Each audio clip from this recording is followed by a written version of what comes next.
Penjabat Wali Kota Sukabumi Kusmana Hartaji menyampaikan perkembangan penyusunan APBD Kota Sukabumi untuk tahun 2025 mendatang. Hingga saat ini proses penyusunan telah rampung dan sedang menunggu hasil peninjauan yang dilakukan oleh penjabat Gubernur Provinsi Jawa Barat. Selain itu, besaran nominal APBD Kota Sukabumi tahun 2025 masih belum ada perubahan yang signifikan. Hingga rampungnya proses penyusunan APBD Kota Sukabumi tahun 2025 masih berada di angka 1,2 triliun lebih. Sementara untuk APBD murni Kota Sukabumi tahun 2025 sesuai dengan proses penyusunan yang dilakukan dan belum ada rencana refocusing anggaran yang diperlakukan.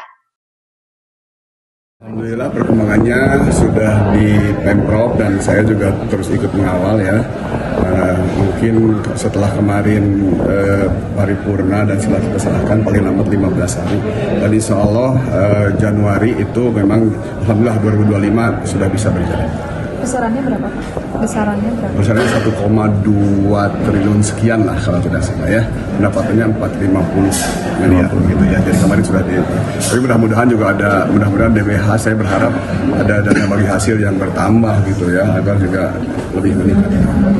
Di murni nanti Pak? Mudah-mudahan tidak ada ya.